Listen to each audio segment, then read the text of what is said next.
Okay, so for our first talk, this is Dr. Lehane from University of Rochester with senior author Dr. Stoner, and it's survival and operative outcomes for and chronic mesenteric ischemia. Oh, okay. Please do excuse my video screen if it blocks portions of the slide at any point. Okay. I have no disclosures. There are limited analyses of long-term survival and postoperative outcomes in chronic mesenteric ischemia using data from large cohorts. There are even fewer that use propensity-matched cohorts.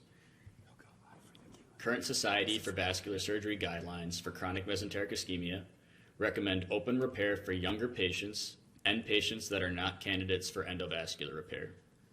This is a grade 1 quality of evidence B hypothesis. Our objectives were to assess the SVS guidelines for chronic mesenteric ischemia utilizing a large propensity match cohort, and to study long-term survival, reinterventions, and operative outcomes of open versus endovascular treatment modalities.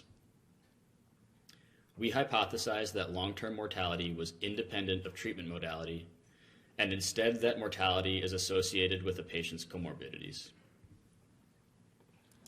We queried the Statewide Planning and Research Cooperative System, also known as SPARCS, for patients with an ICD-9 code for chronic mesenteric ischemia from January 2000 through December 2014.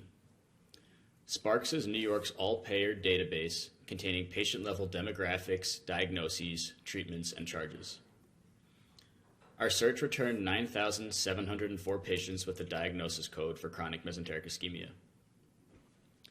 Patients less than 40 years old were excluded to control for etiologies of CMI other than atherosclerosis. Also, it was noted that the ICD-9 code for angioplasty of non-coronary vessels includes angioplasty of upper and lower extremity vessels. Therefore, patients with a diagnosis code for peripheral arterial disease were also excluded. Prior to matching, there were 209 patients in the open group and 535 in the endovascular group. Propensity match was performed by first identifying patient variables that were significantly associated with treatment modality using univariate logistic regression. Age, sex, and race, as well as patient comorbidities like COPD and CKD, and Charlson Comorbidity Index were identified and included in the match. Patient matching was validated using Welch's t-test, and after matching, there were 209 patients in each group. Primary outcomes were mortality and reintervention and were analyzed with Cox proportional hazards testing. Here is a comparison of the open and endovascular groups in the propensity match cohort. All the previously mentioned variables used in creating the match are evenly distributed between the two groups. The only variable that was significantly different between the two groups was hypertension, which was more prevalent in the endovascular group and was not used in the matching process. This is a Kaplan-Meier curve showing that 5-year survival was equivalent between open and endovascular repair in the propensity-matched cohort. Mortality at 5 years correlated with chronic disease such as cancer, congestive heart failure, and chronic pulmonary disease. We also performed a short-term analysis of 1-year survival, showing no difference in survival between the two groups. At 1 year, endovascular and open repair showed similar rates of reintervention. Reintervention was defined as an ICD-9 procedure code for open or endovascular repair within 5 years of the index procedure. We did not consider diagnostic imaging alone to be a reintervention. The predictors of reintervention at 1 year were connective tissue disease and smoking. Diabetes was negatively associated with reintervention at 1 year. At 5 years, open repair required fewer reinterventions than endovascular repair.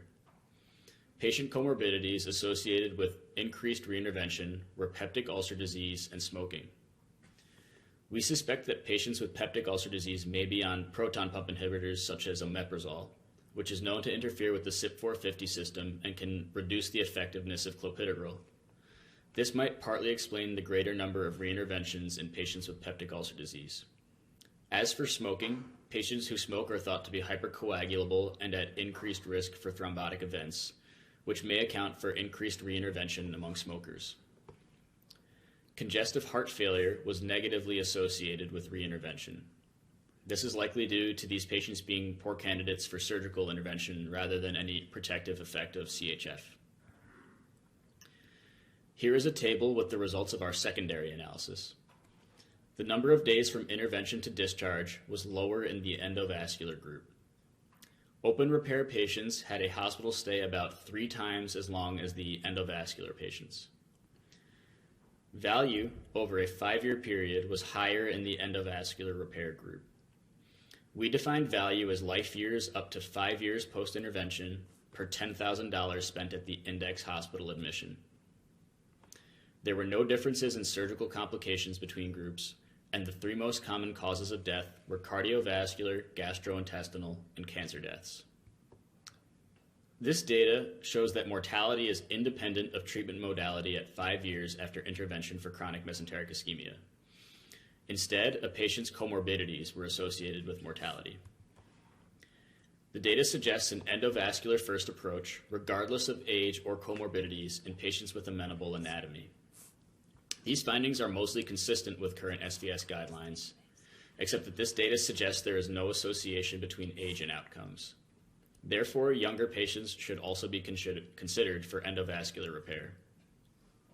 A major limitation to this data is that the SPARCS database does not have anatomic variables, and a portion of patients are not endovascular candidates based on anatomical constraints. This introduces selection bias into this work. Endovascular repair shows greater value at the index procedure over 5 years. Future research should explore value over the long term and include charges for subsequent reinterventions to see if this trend holds.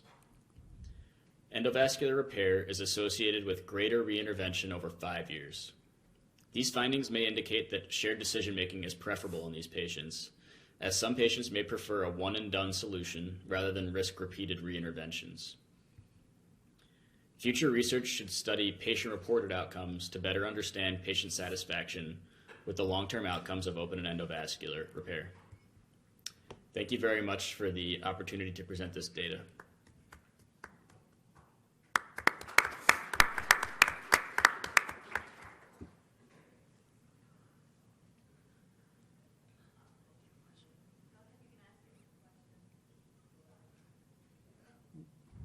He's live. For anyone that would like to get up and answer a question, please go to the microphone. While we're waiting, I have a question. When you were calculating value and cost, did you include any cost of reintervention or readmission in these patients? No, we didn't. This was just from the index hospital admission alone, and we do plan to further look into this going forward, get the charges for re-interventions going forward. Great. Thanks for your presentation, Daniel. Just for the audience, where are you in your path towards becoming a vascular surgeon? I'm a third-year medical student right now and planning on taking a year out for research next year, so hopefully have something for next year's VESS conference. Excellent. Great job. My question is about anatomy. In one of your bullet points in the conclusion, you talk about anatomy and suggest favoring endovascular intervention. What do we know about the anatomy in the patients that underwent open and endovascular repair in these cohorts, and whether that influenced decision-making? Yeah, unfortunately, with the SPARCS database, we just don't have any anatomic data on these patients, so it's possible that certain patients were ruled out for endovascular repair based on anatomy, and we wouldn't know that, so that does introduce some bias into our work, and it's just one of the limitations of working with this database. Thank you. Excellent presentation. Thank you very much. Great job. Give him a virtual round of applause.